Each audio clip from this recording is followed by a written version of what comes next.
Salam alaikum wa rahmatullah. Je vous propose le fameux théorème de Pythagore. Dans un triangle rectangle, le carré de la longueur de l'hypoténuse égale à la somme des carrés des longueurs des côtés de l'angle droit. Autrement dit, si ABC est un triangle rectangle en A, alors BC carré ici pour lorsque le triangle ABC est rectangle en A.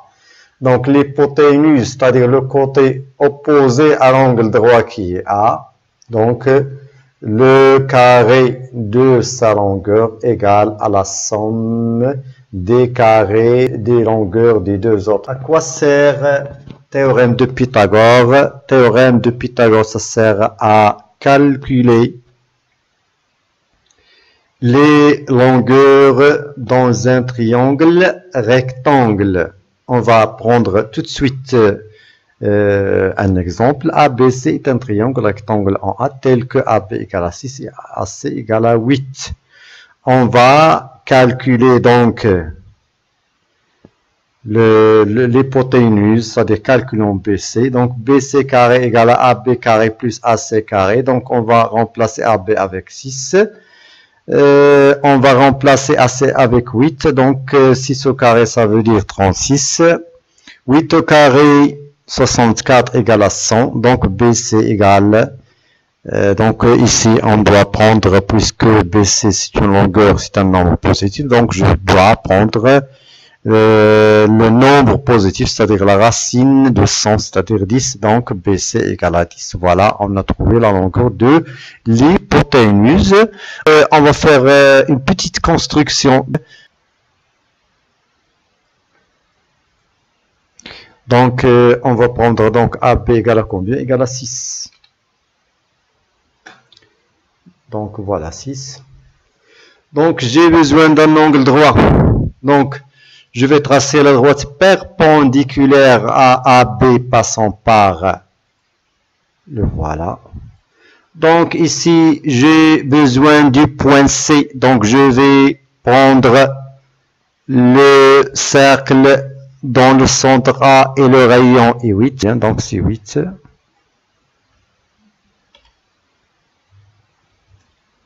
Ok, donc on va prendre le point. Ça, c'est le point C. Voilà, donc on va tracer notre segment BC. Voilà. Voilà. Donc, comme vous voyez ici, 6. Là, c'est combien? Donc, c'est 8. Et bien sûr, ici, on va certainement trouver 10.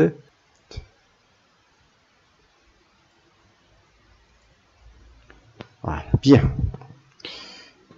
C'est ça, donc on a, jusque-là, qu'est-ce qu'on a fait? On a pris la définition, on a pris un petit exemple, donc l'essentiel, on va faire la démonstration de ce théorème. Donc, démonstration.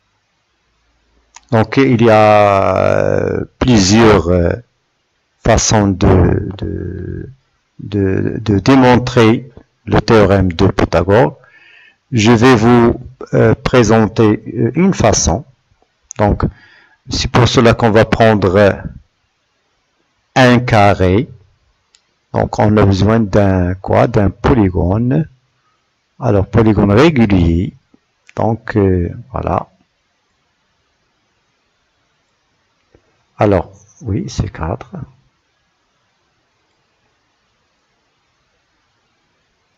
Donc, je vais choisir 4 points sur ce carré. Donc, voilà, on a choisi les points L, K, N, M sur les côtés. Donc, par exemple, on va prendre maintenant les segments. Voilà.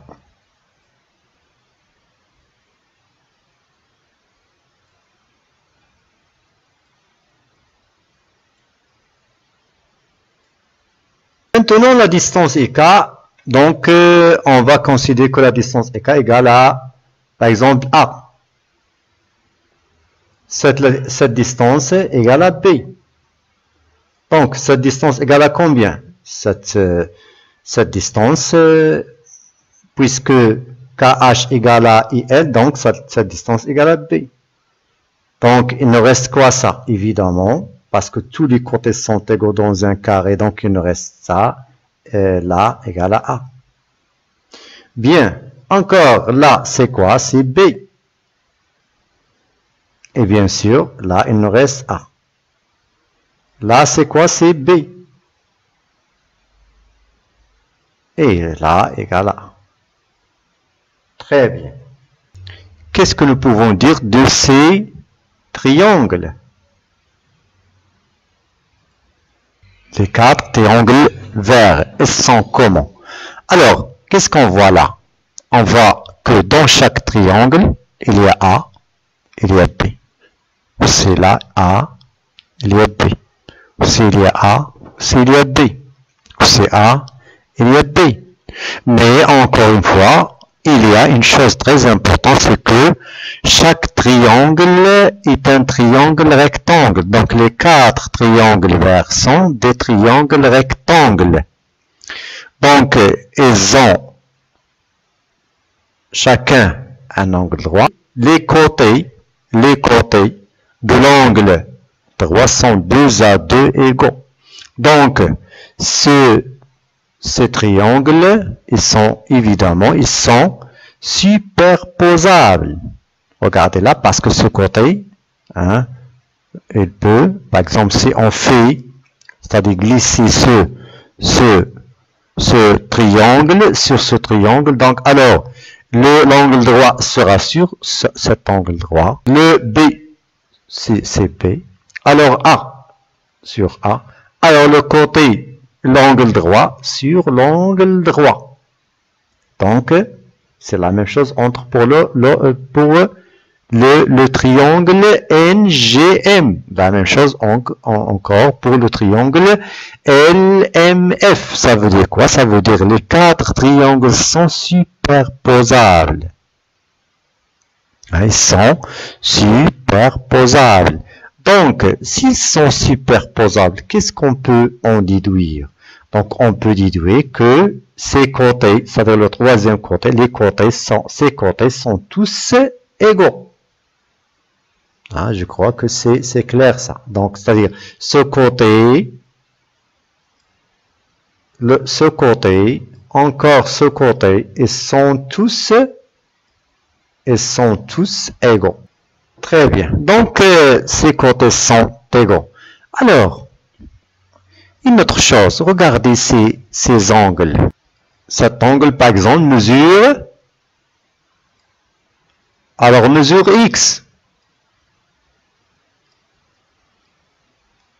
Cet angle mesure Y.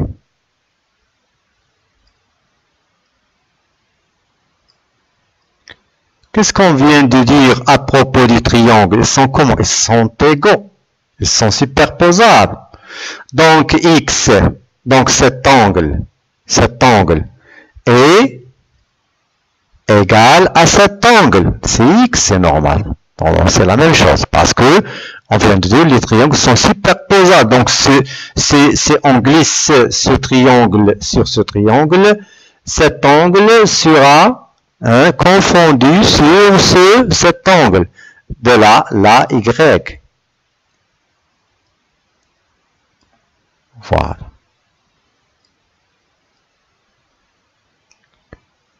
Et là, c'est X. Et là, bien sûr, c'est Y. La mesure Y. Et c'est ça, c'est quoi? C'est X. Et ça, évidemment, c'est Y.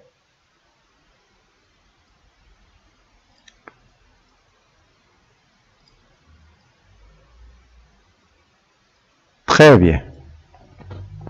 Plus Y, c'est combien X plus Y?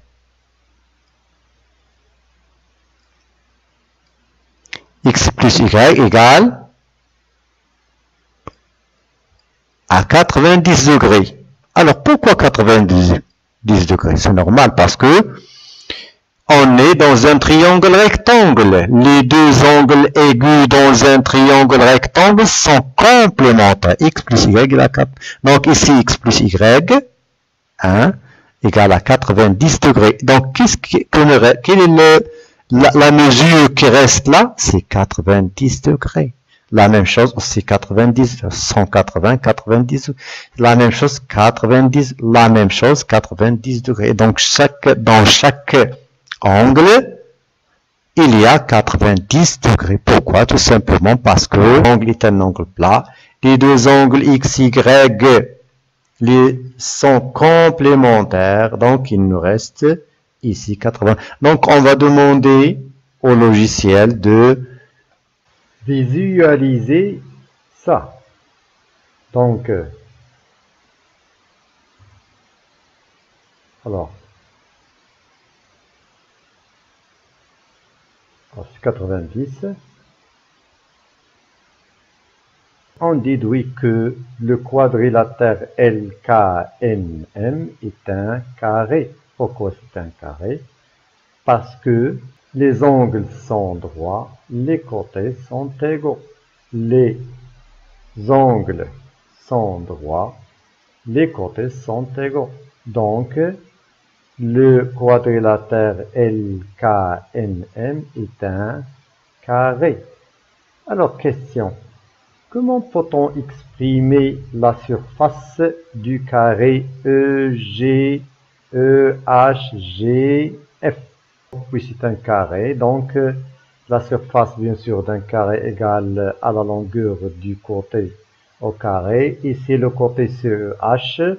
Alors H c'est la somme de A plus la longueur de H c'est la somme de A plus B. Ça veut dire quoi? Ça veut dire alors c'est A plus B au carré. SE, F, G, H c'est A plus B le tout au carré. Donc c'est ça. A plus B le tout au carré égale à A carré plus 2AB plus B carré. Comment peut-on l'exprimer autrement? Regardez ça.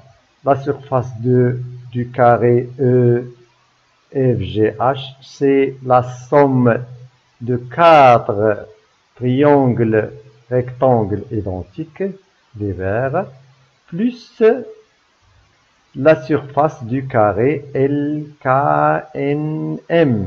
LKNM. Donc,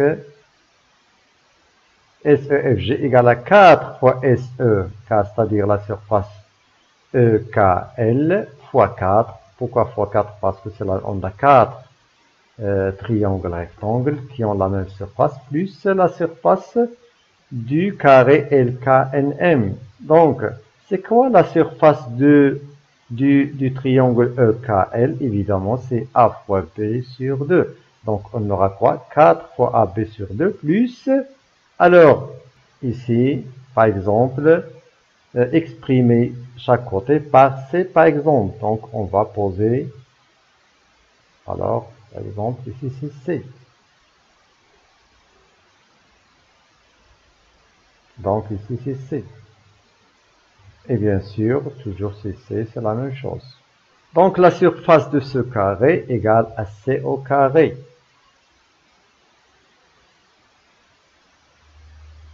Donc, égale à 4 fois AB sur 2 plus C carré. Donc, on déduit que en réduisant 4 sur 2, c'est 2AB plus C carré. Or, on a déjà la même surface égale à A carré plus 2AB plus B carré, c'est-à-dire A carré plus 2AB plus B carré égale à 2AB plus C carré, puisqu'on a ici toujours 2AB, 2AP, ici 2AP, ça veut dire que A carré plus B carré égale à C carré. Voilà. Donc, plus généralement, qu'est-ce qu'on vient de découvrir? Le carré de la longueur de l'hypoténuse égale à la somme des carrés des longueurs des deux autres côtés. Voilà Ça, c'était une façon de démontrer, de prouver cette fameuse relation de Pythagore. Donc la prochaine fois, Inch'Allah, on va voir la réciproque de ce théorème. Que je vous remercie pour votre attention. À la prochaine, Inch'Allah. Wassalamu alaikum wa rahmatullah.